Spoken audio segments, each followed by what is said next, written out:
Baik, Assalamualaikum warahmatullahi wabarakatuh.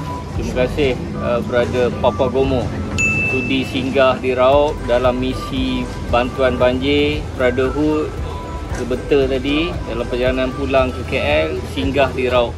Jadi saya ambil kesempatan ini untuk bersama dengan Papa Gomo untuk bagi penjelasan sikit pasal darurat yang diumumkan oleh Perdana Menteri semalam. Jadi Papa Gomo, ramai lagi anak muda tak faham. Jadi ikon anak muda hari ini saya harap boleh explain kat kita apa sebenarnya darurat yang PM maksudkan semalam. Okey, terima kasih tadi Ketua Pemuda Raub dan juga sahabat-sahabat yang ada depan ni. Walaupun dalam video ni kita berdua, tapi ramai kat depan ni masuk sahabat-sahabat berada Kuasa Maju yang mana kami ni baru turun daripada Lipis, Benta dalam misi bantuan banjir. Ya bro, semalam kita dah pun didedahkan dengan darurat.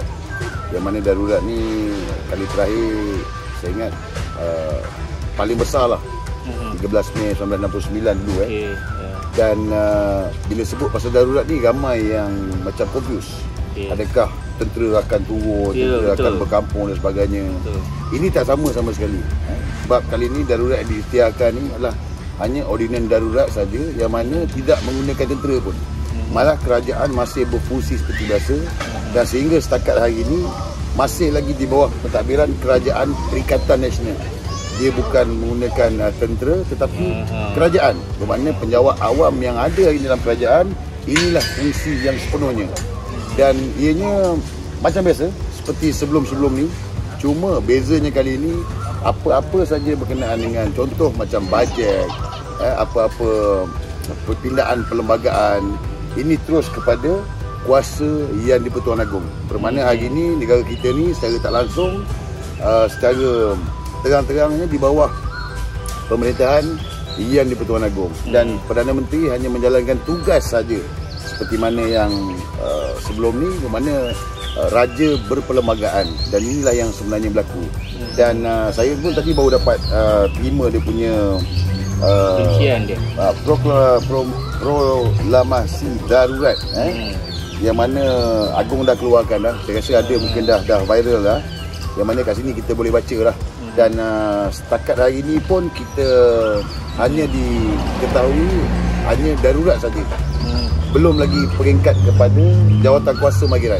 Namun dalam ucapan yang amat berhormat Perdana Menteri semalam, ada menyatakan bahawa akan mewujudkan satu jawatan kuasa bagi menguruskan darurat. Yang mana kalau ikut daripada sejarah sebelum ini, bila darurat diisytiharkan, bermakna satu jawatan kuasa akan ditubuhkan yang mana dipanggil sebagai magiran. Jadi seorang pengurusi magiran akan dilantik untuk mewakili Yang di-Pertuan Agong. Namun setakat hari ini belum ada lagi. Jadi ianya tertakluk kepada Yang Amat Berhormat Perdana Menteri dan juga kabinet yang ada dalam kerajaan hari ini. Namun jika Tuan Ketua Agong titah untuk jawatan kuasa ini diwujudkan, barulah diwujudkan magiran, yang mana pengerusi magiran yang melibatkan juga Ketua Angkatan Tentera, Ketua Polis Negara, Peguam Negara, dan ada penambahan 2 orang lagi yang mana saya rasa mungkin kali ini melibatkan DG lah, pengarah kesihatan. Kerana hari ini darurat ini adalah disebabkan oleh untuk kita menyekat penularan wabak COVID-19 ni. Jadi ini yang saya tahulah. Baik Gomo, apa kebaikan pengisytiharan darurat oleh PM ni kepada usaha kerajaan untuk tangani pandemik COVID-19, kepada politik negara dan kepada ekonomi negara? Okay. Pertama sekali kalau tanya pasal COVID ni, saya rasa sebenarnya PKP ni dah memadai. PKP dah memadai dengan, kalau ikut pun sebelum ni pun atas kawalan penyakit berjangkit ni pun sebenarnya dah kira macam darurat dah. Cuma dia tak strong. Tapi kali ini dia lebih strong untuk kita kekang kawalan penyakit berjangkit COVID-19 ni. Ini yang pertama. Yang keduanya berkenaan dengan politik. Dan ini adalah satu perkara yang sebenarnya bagus, kerana kita tahu hari ini semua berebut. Ada pihak yang nak segera mengadakan pilihan raya. Ada pihak yang claim dia ada numbers untuk tukar balik kerajaan. Jadi politik ini memualkan rakyat. Jadi rakyat pun dah berkecamuk, rakyat pun dah rasa marah. Kita kena akui benda ni. Dan bila darurat ni diisytiharkan, ianya menggantung automatik parlimen. Dia menggantung. Jadi bukan saja parlimen, malah di DUN. YMA di Pahang ni pun DUN automatik tergantung. Jadi menghentikan sebenarnya, menghentikan perebutan politik yang berlaku hari ni, yang daripada PRU ke-14 sampai hari ni, inilah ni baru pertama kali berhenti perebutan untuk merebut jadi Ketua Menteri, jadi Menteri Besar, jadi Perdana Menteri dan yang lain-lain ni. Jadi ini satu sudut yang bagus untuk menghentikan sementara pause, bukan tunggu pasal saja, pause, dan keadaan ni rasanya akan terkawal, insya-Allah. Daripada sudut ekonomi pula, saya merasakan bahawa ini adalah kesempatan yang terbaik untuk semua pemimpin politik memfikirkan tentang isu ekonomi negara. Kerana hari ini kita suka ataupun tak suka, oleh kerana COVID-19 ni dan pentadbiran kerajaan yang terlalu banyak berpolitik menyebabkan pelabur pun lari. Dan inilah yang berlaku. Macam mana kita lihat Indonesia, walaupun COVID dia tinggi, menggila, namun oleh kerana kerajaan yang stabil, pelabur banyak melabur di Indonesia berbanding dengan negara kita. Malah negara kita ni pun dah banyak dah pelabur yang keluar, pindah ke Indonesia dan sebagainya. Jadi ini satu kerugian, dan inilah saya rasa kesempatan yang terbaik. Oleh kerana darurat telah diisytiharkan, semua orang politik ni berhenti berpolitik untuk sementara dan fokus tentang macam mana untuk kita memastikan ekonomi negara ni dapat berkembang dengan baik dan dapat menarik pelabur untuk melabur dalam negara kita. Okey, Papa Gomo, soalan saya yang terakhir. Apa yang seharusnya UMNO lakukan susulan daripada pengumuman pengisytiharan darurat semalam? Realitinya PRU lambat lagi.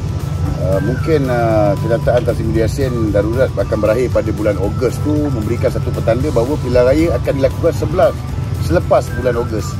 Jadi sepanjang tempoh sampai bulan Ogos ini adalah kesempatan yang terbaik untuk parti UMNO melakukan perubahan. Bermakna dalam tempoh ini buatlah perubahan yang besar, kerana rakyat di luar masih lagi mengharapkan UMNO dan sayang pada UMNO.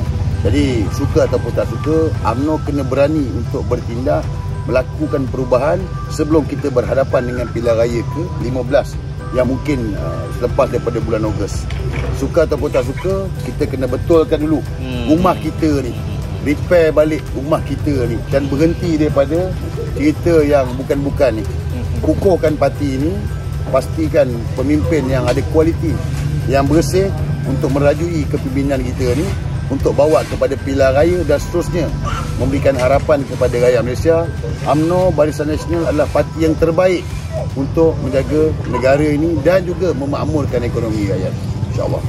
Jadi terima kasih Papa Gomo. Saya rasa penjelasan yang ringkas tapi padat, yang paling penting tepat, dan menjawablah persoalan khususnya di kalangan anak muda. Apa sebenarnya yang tersirat dan yang tersurat di sebalik pengumuman darurat oleh Yang Amat Berhormat Perdana Menteri semalam. Jadi terima kasih Gomo. Terima kasih Fadli, terima kasih pemuda UMNO Raub yang jemput saya ni buat sesi penerangan. Ya. Terima kasih Gomo. Assalamualaikum warahmatullahi wabarakatuh. Waalaikumsalam.